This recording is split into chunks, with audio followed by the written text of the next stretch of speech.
Hello friends, आज हम discuss करेंगे 2 जुलाई के करंट अफेयर्स को, जिसमें हम छत्तीसगढ़ राज्य से संबंधित और नेशनल से संबंधित सारे करंट अफेयर्स को कवर करेंगे।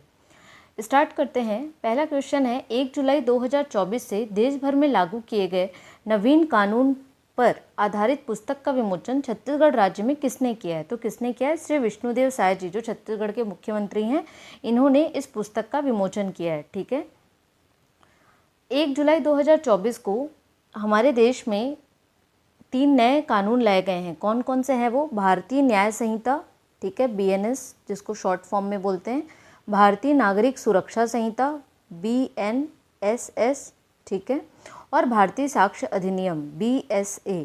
ठीक है, ये 3 नए कानून लागू हुए हैं जो किनका स्थान लेंगे? जो अंग्रेजों के टाइम से बने हुए कानून थे, जो 1860 और 1872 से लागू किए गए थे, वो कानून अभी तक हमारे देश में चल रहे थे, जिस पर अब बदलाव किया गया है और नए कानून लाए गए हैं।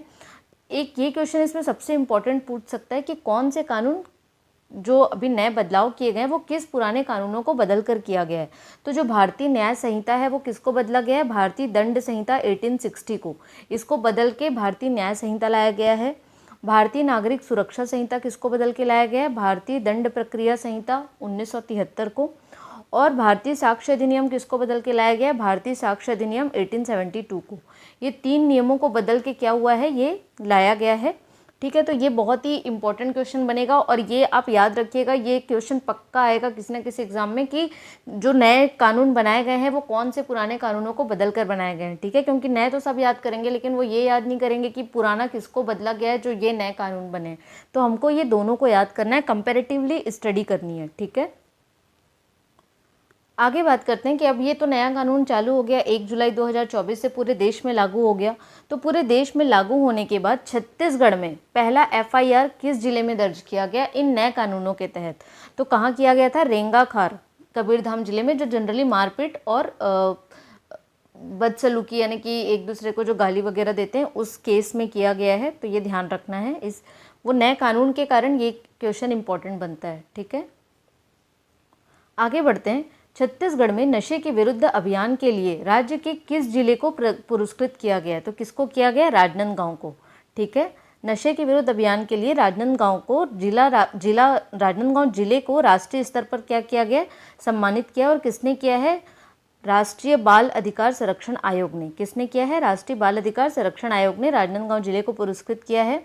छत्तीसगढ़ के मुख्यमंत्री श्री विष्णुदेव साय जी के निर्देश पर एक युद्ध नशे के विरुद्ध अभियान चलाया जा रहा है, जिसमें राजनांदगांव जिले में इस अभियान का बहुत ही अच्छे से संचालन किया गया और उनके उल्लेखनीय कार्यों के कारण राष्ट्रीय बाल अधिकार संरक्षण आयोग ने इस जिले को क्या किया? पुरस्कृत किया है। ठीक है, PM श्री योजना के तहत छत्तीसगढ़ में प्रथम चरण में, याद रखिएगा ना, प्रथम चरण में कितने PM श्री स्कूल बनाए गए हैं? ठीक है, तो टोटल कितने स्कूल बनाए गए हैं? 211 स्कूल जो हैं वो PM श्री योजना के तहत बनाए गए हैं। अब ये इंपॉर्टेंट क्यों हो जाता है? क्योंकि अभी सारे PM श्री स्कूल जो हैं छत्तीसगढ़ में जो बनाए जा रहे हैं वहाँ पे सोलर प्लांट की स्थापना की जाएगी, यानी कि वहाँ पे जो इलेक्ट्रिसिटी आएगी वो किससे आएगी? सोलर से आएगी। ठीक है, और ये जिम्मेदारी किसको दी गई है? क्रेडा को दी गई है। ठीक है, तो इसे ध्यान रखना है। PM श्री स्कूल कैसे होंगे? यानी कि जहाँ पे बच्चों को आधुनिक सुविधाएं उपलब्ध की जाएंगी, जहाँ पे स्मार्ट क्लास होंगे, नई शिक्षा नीति के तहत कौशल विकास पर जोर दिया जाएगा। इन सारे सुविधाओं को ध्यान में रखते हुए PM श्री स्कूलों की स्थापना की जा रही है। ठीक है, जिसमें अभी तक पहले चरण में छत्तीसगढ़ में कितने बन गए हैं? 211 स्कूल बन गए हैं। थोड़ा सा क्रेडा को भी देख लेंगे। क्रेडा की स्थापना कब हुई थी? 25 मई 2001 को हुई थी। बहुत ही इंपॉर्टेंट क्वेश्चन है, क्रेडा से रिलेटेड क्वेश्चन हर बार एग्जाम में पूछा जाता है। क्रेडा का फुल फॉर्म भी पूछ चुका है। तो क्रेडा का फुल फॉर्म क्या है? Chhattisgarh renewable energy development agency. इसका जो मुख्यालय है वो कहाँ है? रायपुर में है। ठीक है, आगे बढ़ते हैं। ये बहुत ही इंपॉर्टेंट क्वेश्चन है, ये मतलब 150% है कि इस बार के छत्तीसगढ़ के किसी न किसी एग्जाम में जरूर पूछेगा कि छत्तीसगढ़ का पहला फ्लोटिंग सोलर प्लांट कहाँ बनाया जा रहा है? फ्लोटिंग यानी कि तैरने वाला। तो ऐसा सोलर प्लांट कहाँ बनाया जा रहा है? तो ये भिलाई में है। ये जो आपको पिक्चर में दिख रहा है ये उसका फोटो है। ठीक है, तो ये यहाँ पे कितना बिजली का उत्पादन होगा? 15 मेगावाट बिजली का उत्पादन किया जाएगा। BSP जो है, BSP के मरोदा टैंक में NSPCL की देख रेख में ये पावर प्लांट तैयार किया जा रहा है। अब ये NSPCL क्या है? ये NTPC और सेल का क्या है? जॉइंट वेंचर है। ठीक है, आगे बढ़ते हैं। अब हम नेशनल करंट अफेयर्स को देखेंगे। ये मैं आपको 2-3 बार ऑलरेडी वीडियो में अपने क्वेश्चन करा चुकी हूँ, लेकिन क्योंकि कल इन्होंने अपना पद ग्रहण कर लिया है तो भारतीय थल, सॉरी ये सेवा लिखा गया, ये सेना है, ठीक है। भारतीय थल सेना के प्रमुख कौन बन गए हैं? उपेंद्र द्विवेदी जी बन गए हैं, जिन्होंने किनका स्थान ले लिया है? मनोज पांडे जी का स्थान ले लिया है। और ये कौन से क्रम के हैं? तो ये 30th यानी 30वें क्रम के हैं, ठीक है। मैं बार बार आपको इसलिए रिपीट कराती हूँ कि वीडियो देखते देखते ही आपके ये सारे अपॉइंटमेंट्स याद हो जाएंगे, क्योंकि ये एग्जाम की दृष्टि से बहुत ज़्यादा इंपॉर्टेंट है, ठीक है। तो भारतीय वायुसेना के प्रमुख कौन है? विवेक चौधरी जी। भारतीय नौसेना के प्रमुख कौन है? दिनेश त्रिपाठी जी, ये भी नई नियुक्ति है। और भारतीय थल सेना के जो प्रमुख बने हैं वो कौन है? उपेंद्र द्विवेदी जी, जिन्होंने मनोज पांडे जी का स्थान लिया है, ठीक है।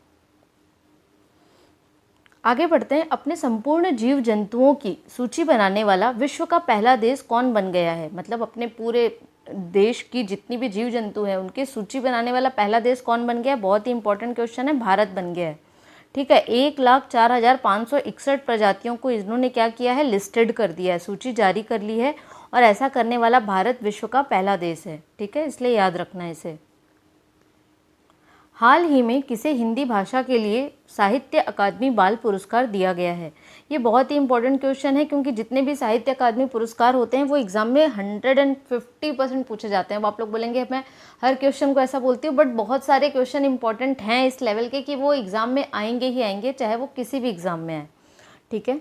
तो किसको मिला है हिंदी भाषा का साहित्य अकादमी बाल पुरस्कार? याद रखना है, बाल है यानी बच्चों की कैटेगरी में मिला है। किसको मिला है? देवेंद्र कुमार जी को मिला है। और किस चीज़ के लिए मिला है? उनकी कहानी संग्रह, जिसका नाम क्या है? 51 बाल कहानियाँ, ठीक है। अब हम थोड़ा सा इस टॉपिक पे चर्चा कर लेंगे। देखिए, जब भी आप किसी क्वेश्चन को पढ़ते हैं ना तो एकदम स्ट्रेट फॉरवर्ड मत पढ़िए कि हिंदी भाषा का किसको मिला, इतना पढ़ लिए हो गया, इंग्लिश भाषा का किसको मिला। लेकिन हो सकता है वो कुछ और क्वेश्चन पूछ दे आपसे, तो हमको लगेगा अरे यार ये एग्जाम में क्या ही पूछता है, क्योंकि हमारी स्टडी हमेशा डिटेल होनी चाहिए कि जैसे उसने पूछ लिया कि हिंदी भाषा का किसको मिला, तो हमको साथ ही साथ पढ़ लेना है उसी टाइम कि इंग्लिश का किसको मिला, साहित्य अकादमी पुरस्कार क्या होता है, कब से स्टार्ट हुआ है, किसको दिया जाता है। ये सारा हमको उसका डिटेल जो उसका चारों ओर सराउंडिंग है ना वो पूरा पढ़ के रखना होगा, ताकि अगर एग्जाम में उससे रिलेटेड क्वेश्चन आए तो वो भी हमसे बनना चाहिए, ठीक है, ताकि हम सारा पोर्शन कवर करेंगे, ठीक है। तो अब हम देखते हैं साहित्य अकादमी पुरस्कार। तो ये टोटल कितनी भाषाओं में दिया जाता है? 24 भाषाओं में, ठीक है। 24 भाषाएं कौन कौन सी? 22 भाषाएं जो कहाँ पे हैं? शेड्यूल 8 में है। उन पूरे 22 भाषाओं में साहित्य अकादमी पुरस्कार दिया जाता है। और 2 जो होते हैं वो कौन है एक्स्ट्रा? राजस्थानी और अंग्रेजी, ठीक है। आपको पता होगा कि अंग्रेजी जो है वो हमारी 8वीं अनुसूची में नहीं है, तो इसको बहुत ही अच्छे से याद रखना है, कई लोग इसमें कन्फ्यूज़ हो जाते हैं, ठीक है। तो टोटल साहित्य अकादमी पुरस्कार 24 भाषाओं में दिया जाता है, 22 जो 8वीं अनुसूची में है और 2 कौन कौन सी? राजस्थानी और इंग्लिश, ठीक है। तो अभी हमने जो बात किया वो हिंदी का है। इंग्लिश में किसको मिला है? नंदिनी सेन गुप्ता को मिला है।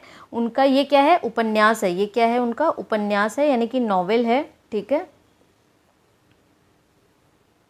ठीक है। इसका नाम क्या है? The blue horse and other amazing animal stories from Indian history, ठीक है। तो इसके लिए इनको साहित्य अकादमी युवा पुरस्कार कौन सी कैटेगरी में मिला है? इंग्लिश में। तो पूरे 22 भाषा का तो हम याद नहीं रख सकते, लेकिन हमको 2 जो इंपॉर्टेंट याद रखने होते हैं वो हिंदी और इंग्लिश के रखने होते हैं। और उसमें इंपॉर्टेंट हमको कौन कौन से याद रखने होते हैं? जो हिंदी साहित्य बाल पुरस्कार है, फिर हिंदी साहित्य युवा पुरस्कार है, और नॉर्मल जो हिंदी साहित्य अकादमी पुरस्कार है वो, ठीक है। जैसे 2023 का किसको मिला था? संजीव जी को मिला था, मुझे पहचानों के लिए। तो वैसा हमको याद रखना है। हाल ही में स्टेट बैंक ऑफ इंडिया के अध्यक्ष किन्हें बनाया गया है? तो किन्हें बनाया गया है? श्रीनिवासलू शेट्टी जी को बनाया गया है, ठीक है। हाल ही में किसे risk manager of the year award 2024 से सम्मानित किया गया है? तो किसे किया है? आरबीआई यानी कि रिजर्व बैंक ऑफ इंडिया को किया है।